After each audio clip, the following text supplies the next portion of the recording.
Chapter 2. The Falling Star. Then came the night of the first falling star.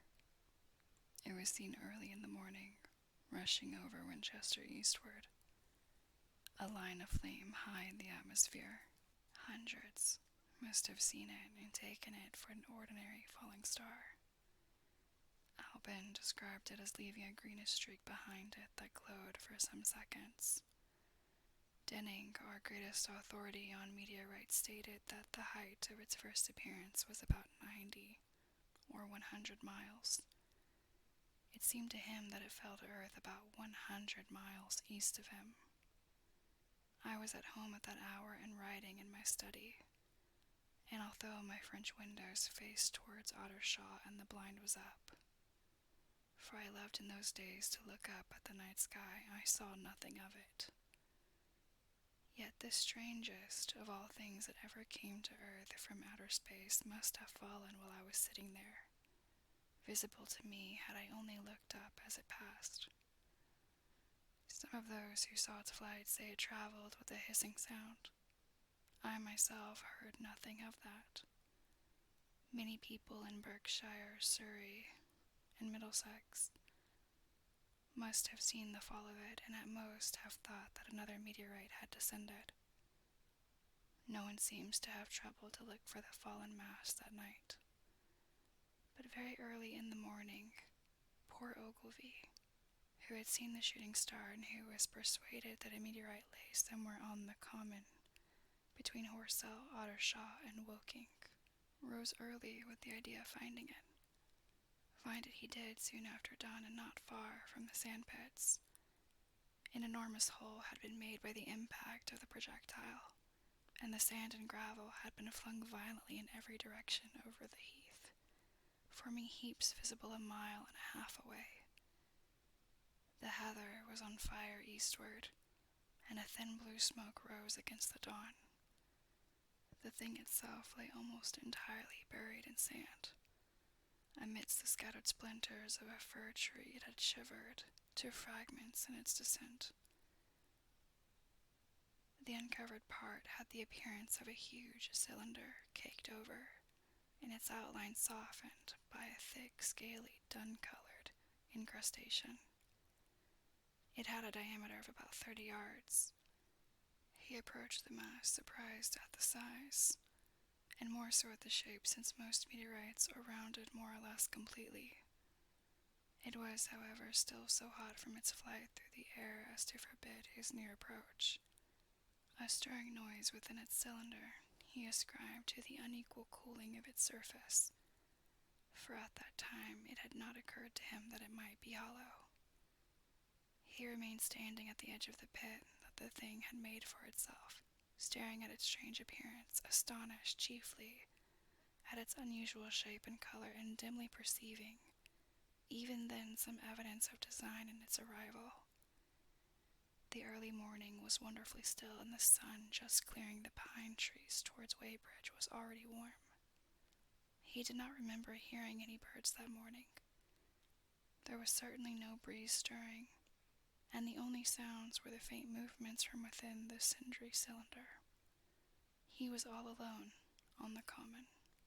Then suddenly he noticed with a start that some of the grey clinker, the ashy incrustation that covered the meteorite, was falling off the circular edge of the end. It was dropping off in flakes and raining down upon the sand. A large piece suddenly came off and fell with a sharp noise that brought his heart into his mouth. For a minute he scarcely realized what this meant, and although the heat was excessive, he clambered down into the pit close to the bulk to see the thing more clearly. He fancied even then that the cooling of the body might account for this, but what disturbed that idea was the fact that the ash was falling only from the end of the cylinder.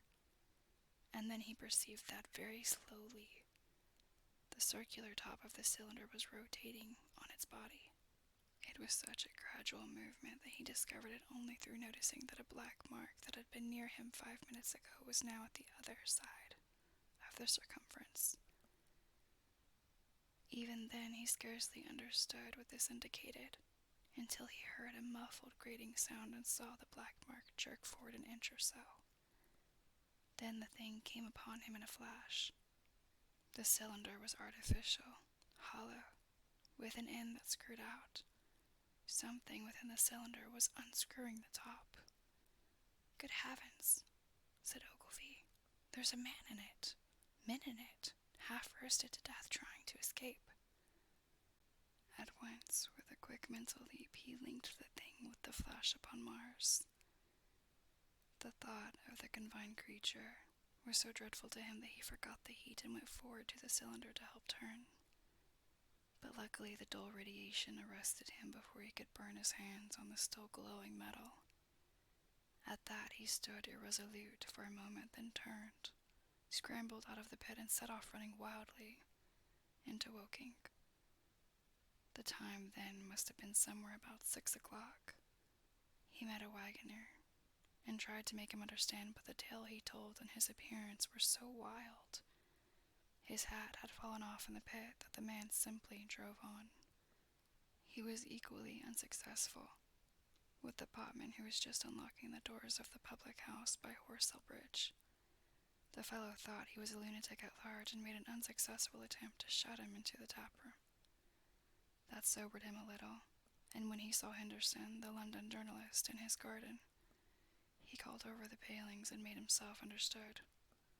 "Henderson," he called, "you saw that shooting star last night?" "Well," said Henderson, "it's out on Horsell Common now." "Good Lord," said Henderson, "fallen meteorite, that's good. But it's something more than a meteorite, it's a cylinder. An artificial cylinder, man, and there's something inside." Henderson stood up with his spade in his hand. "What's that?" he said. He was deaf in one ear. Ogilvy told him all that he had seen. Henderson was a minute or so taking it in. Then he dropped his spade, snatched up his jacket, and came out into the road. The two men hurried back at once to the common and found the cylinder still lying in the same position. But now the sounds inside had ceased, and a thin circle of bright metal showed between the top and the body of the cylinder. Air was either entering or escaping at the rim with a thin, sizzling sound. They listened, rapped on the scaly, burnt metal with a stick, and meeting with no response, they both concluded the man or men inside must be insensible or dead. Of course, the two were quite unable to do anything. They shouted consolation promises, and went off back to the town again to get help.